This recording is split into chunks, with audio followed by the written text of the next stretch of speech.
The win streak is one of the best stories to tell in wrestling, and given how effective it is, maybe that's why it's been done so many times over the years.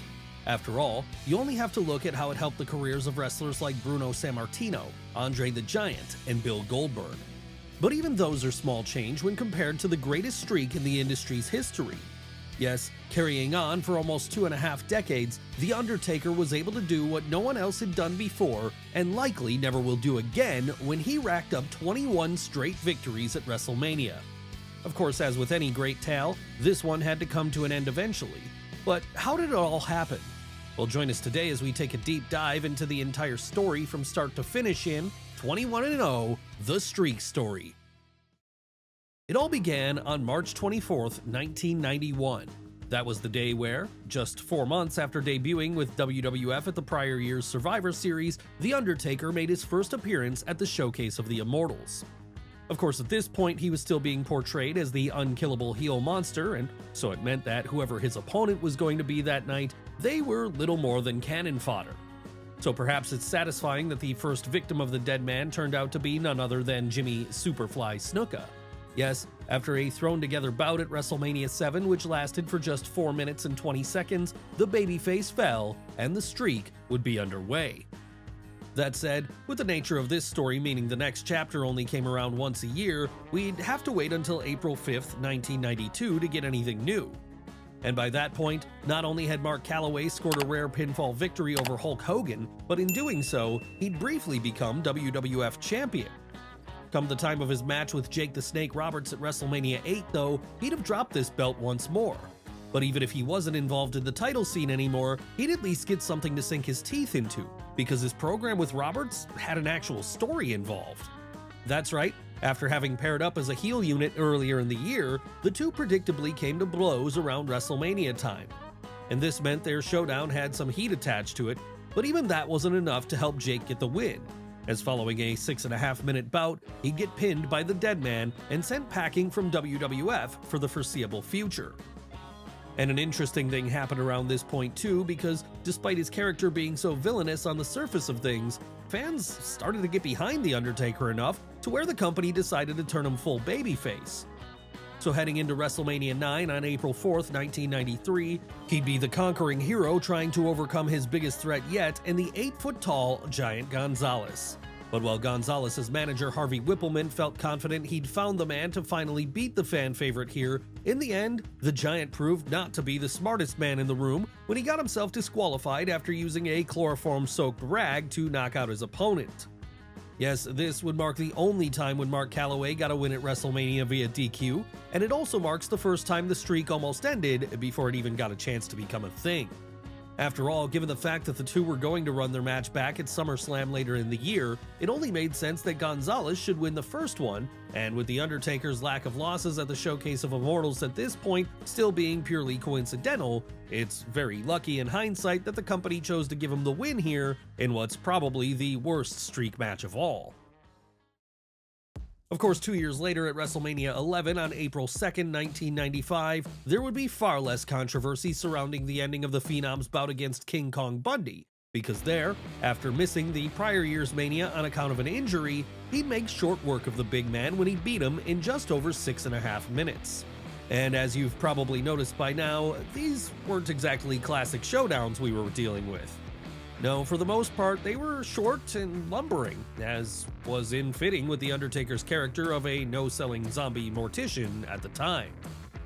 Luckily though, things would get better come the time WrestleMania 12 came around on March 31st, 1996, as there, in what was probably his first decent match at the Showcase of the Immortals, the Deadman went one-on-one with Diesel.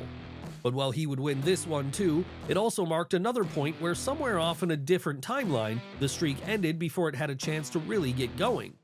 In fact, if you're to believe the rumors, Kevin Nash was originally booked to win this one, something which makes sense if you consider the fact that he'd be challenging Shawn Michaels for the WWF title the following month at In Your House 7, Good Friends, Better Enemies. Once Nash handed in his notice to leave the company though, it's believed Vince McMahon decided to change the finish at the last minute, giving The Undertaker the win instead and allowing the burgeoning streak to move up to 5-0. So now on a full-blown roll, Mark Calloway headed into WrestleMania 13 on March 23, 1997, hoping to rack up another victory. Of course, at this show, he'd end up challenging for the WWF title because, once Shawn Michaels' injury threw all the boss's plans into disarray, the original main event pitting HBK against Bret Hart had to be scrapped. Luckily then, it was the Deadman who was the main beneficiary of this, as with his opponent Psycho Sid now being the WWF champion, it meant when he beat him with a tombstone piledriver after 21 minutes and 19 seconds, he'd be able to hold the belt aloft for the second time in his career. But even this may not make up for the fact that, according to urban legend, during the final moments of the bout, Sid soiled himself, leading to The Undertaker getting a good whiff of this as he positioned the big man for his finisher. Still, a win was a win, regardless of the odor it left, and now WWF champion once more, the Phenom spent much of the year which followed defending this belt. That was until a feud with Shawn Michaels eventually led to his secret long-lost brother Kane coming out of the shadows and demanding a match with him. And while The Undertaker would at first refuse to fight his own flesh and blood, come WrestleMania 14 on March 29, 1998, he'd accept this challenge. So with the big man marking the biggest threat to what still wasn't being recognized as an undefeated streak yet, many were left to wonder if Mark Calloway might lose this one. And in truth, it would have made sense in many ways had he done so, because with the company trying to push Kane as an unstoppable monster, having him beat his brother would have surely solidified such a position. In the end though, Vince McMahon chose to put the babyface over, and while this might have been questioned by some at the time, in hindsight, it's just as well that he did, as this took the streak to 7-0. Of course, by the time the following year came around, it wouldn't be Kane that The Undertaker was feuding with. No, it would be Vince McMahon himself. And that was why, in the midst of the Deadman and his Ministry of Darkness's hostile takeover attempt of WWF, the boss sent one of his top enforcers, the Big Boss Man, to take him down at WrestleMania 15 on March 28, 1999. And to make this one even more interesting, it would take place inside of Hell in a Cell. Unfortunately for fans watching on the night though, this proved to be the worst cell match ever seen at that point, with it ending when, following a pinfall victory from the Phenom, the Boss Man was hung from the rafters. Yes, possibly Kane aside, you could argue that by now there hadn't been a truly great Undertaker match at WrestleMania. So it's lucky that this would all change 2 years later when, at WrestleMania 17 on April 1st, 2001, following him having missed the prior year's Mania again on account of injury, Mark Calloway went one-on-one with Triple H and damn near stole the show in the process. How did they do this? Well, by having an excellent match, one which really showed what Taker could do when he was allowed to. And yes, it helped that by now he was in his American Badass phase, so he could be a little looser with the no-selling, but it was also just a sign of how good he'd become overall by that point. And as legend would have it, this was the moment the streak was first recognized too, as after early plans had been for Triple H to go over, it was pointed out by someone backstage that The Undertaker had never lost at Mania, and that if they kept this win streak going, it could turn into something big. So thank God the decision was made to change things up and have the Deadman score the pinfall then, because in doing so, he would go to 9-0. And with the streak now openly being acknowledged backstage, it meant that at WrestleMania 18 on March 17, 2002, his match against Ric Flair had that much more importance attached to it. Hell, at this point, even fans had started to notice what was going on. And while it might seem crazy to think about now, back then, there was plenty of speculation going around that if he could make it to 10-0, The Undertaker may even choose to retire. Thankfully though, he didn't do this. No, what he did do after pinning the Nature Boy that night instead was hold up 10 fingers in the air and, for the first time on TV, acknowledge the fact that he was undefeated. But while the streak was now a thing, it wasn't truly a thing yet, because at WrestleMania 19 the following year, things would hit another low point when the American Badass found himself in a throwaway handicap match against The Big Show and A-Train. Of course, this one was originally supposed to be a tag match, seeing him team up with Nathan Jones, but when it became clear Jones was in no way ready for the big stage, these plans were scrapped, and instead, Taker went it solo. Not that this gave him any problems though. No, after 9 minutes and 45 seconds, he'd handily beat both of his opponents to take his undefeated streak to 11-0. And that would mark the last in-ring appearance of this incarnation of his character, because by the time WrestleMania 20 came around on March 14, 2004, Calaway had returned to being the Deadman, with him even once again having Paul Bearer by his side now. How had this happened? Well, after losing a Buried Alive match against Vince McMahon the prior November when his brother Kane interfered, Taker disappeared from TV for a while. Soon enough, though, he'd begin teasing his return as his old self, with this eventually happening when he faced off against the Big Red Machine one more time in front of a packed Madison Square Garden crowd. Needless to say then, there was no chance he was losing this one, and so, after 7 minutes and 45 seconds, he'd hit a tombstone piledriver and pick up the 3 count. That said, even if he was now at 12-0, things were only just getting started, because the following year at WrestleMania 21 on April 3rd, 2005, the streak finally became a full-blown thing. And the reason for this is because, with his opponent for that year, Randy Orton, being in the midst of his Legend Killer gimmick, he vowed to be the first man to beat the Phenom at the Showcase of the Immortals. So with it all on the line, the drama was pumped up to full volume as many fans believed Orton might actually be able to do it. But in the end, though, it was the Deadman who got the victory after 14 minutes and 14 seconds. That said, in doing so, he would now have to deal with the fact that a precedent had been set and that every year from there on in, a new challenger would be looking to end the streak. But luckily for Mark Calaway, the next challenger didn't offer much difficulty, as in what was probably the last bad streak match, at WrestleMania 22 on April 2nd, 2006, he'd go up against Mark Henry in a casket match. Of course, this wasn't the original plan, however. Now, the original plan was to have the Phenom face off against Kurt Angle, and for Kurt Angle to actually win. But when Eddie Guerrero died the previous November, his planned WrestleMania bout with Shawn Michaels had to be scrapped, and the Olympic hero was given the spot against HBK instead. That said, even if we never got to see Taker vs. Angle at WrestleMania, at least the Deadman's bout with Mark Henry was short. And after he beat him here in 9 minutes and 26 seconds, it was all upwards from here. Because from 2007 onwards, a mini streak began when every match he had was an absolute show stealer. It started on April 1st of that year at WrestleMania 23, when after winning the Royal Rumble 2 months prior, The Undertaker got to challenge Batista for the World Heavyweight title. And while few expected this one to be great during the lead-up, what each man pulled off that night blew away expectations to the point where in many people's eyes, it was the best match on the card. Perhaps predictably though, come the end of it, the Phenom was the one getting his hand raised to take his streak to 15-0. But even if most assumed he would win, there was now true doubt each year as to whether or not he could lose, enough to create some truly magic moments and near falls. And this pattern continued the following year at WrestleMania 24, on March 30th, 2008, when after winning the Elimination Chamber match the prior month, Taker got to challenge for the World Heavyweight title again, this time against Edge. But what most people don't know about this one was that Edge was originally booked to win it, and that he actually turned down being the man to end the streak, as he felt so much respect for his opponent. He just couldn't bring himself to do it.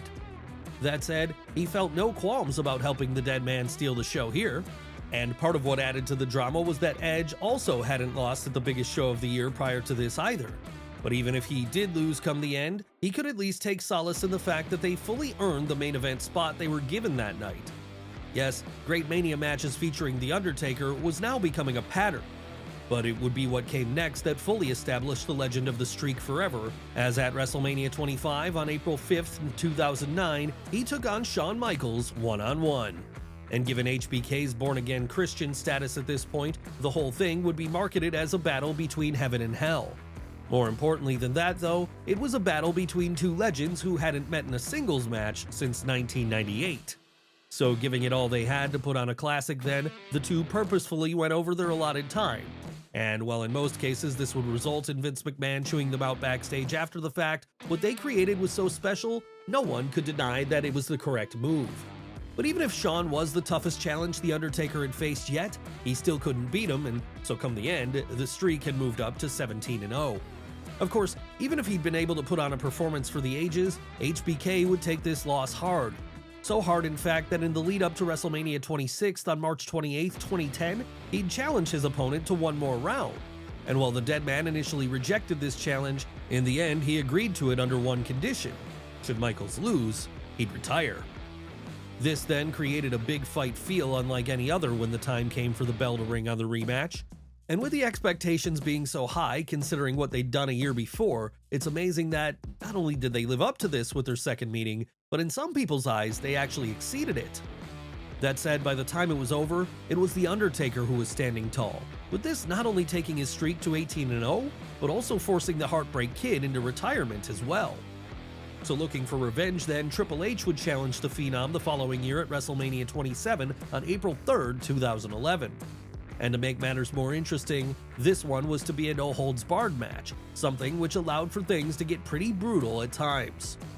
Hell, it got so brutal that despite The Undertaker winning after he caught his opponent in a Hell's Gate at 23 minutes and 59 seconds, he'd end up being carried out of the arena while the game left on his own 2 feet. Yes, at this point, the story was shifting to the idea that the aging Mark Calaway was getting a little slower each year. And this meant that with his challengers usually being younger than him, he was now at a disadvantage. But that didn't mean he was willing to lie down quite yet.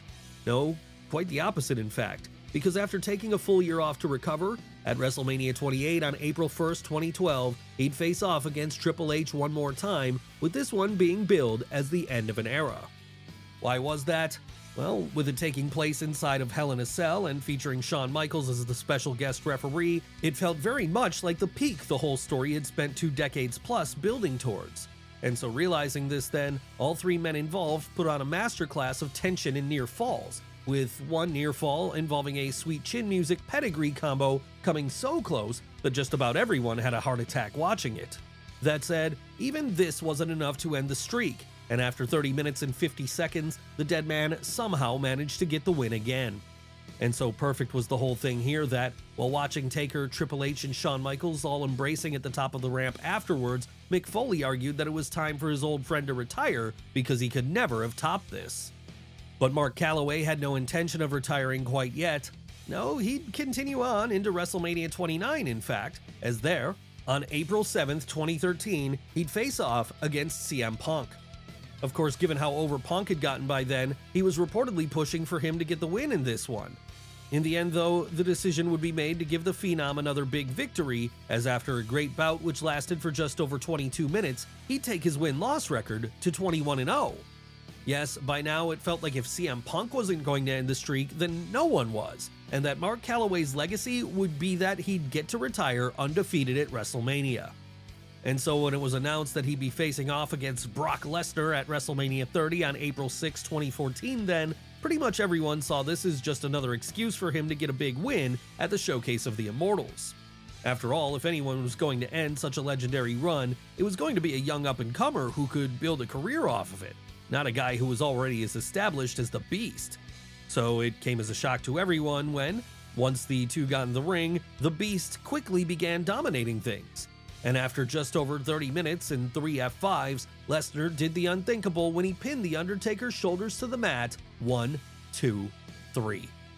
Needless to say then, after the fact, everyone in attendance was left in stunned silence, and a debate soon began raging as to whether or not this had been the right decision. Hell, even Mark Calaway himself seemed to have some doubts about the whole thing. But nonetheless, he went along with whatever Vince McMahon had planned for him on that given night. And the reason the boss chose to end the streak here appeared to be a combination of a desire to rehabilitate Brock and an unsurety as to how much longer the Deadman would be able to go on before retiring. So feeling like this was the moment, he pulled the trigger on the payoff to the longest running angle in WWE history. But it didn't end there for The Undertaker, because despite many feeling like this should be where he hung up his boots, he continued on for a few years yet, with him picking up further wins over this period against opponents such as Bray Wyatt, Shane McMahon, and John Cena, all while losing one more time to Roman Reigns. Sadly though, by now his physical abilities had waned so much, and the aura of the streak had gone so completely, that none of these bouts felt as special as they should have. And it seemed that the Phenom realized this too at a certain point, because over the next couple of years, he'd search for that perfect match with which to retire on. And in the end, he was able to get this when at WrestleMania 36 Night 1 on April 4th, 2020, he had his final bout to date when in a cinematic encounter, he took on AJ Styles and defeated him to take his overall record to 25-2. But that's all a postscript to the real story anyway. as between his match with Jimmy Snuka in 1991 and his final showdown against Brock Lesnar over 2 decades later, the streak will go down as the greatest piece of long-term storytelling in all of wrestling history.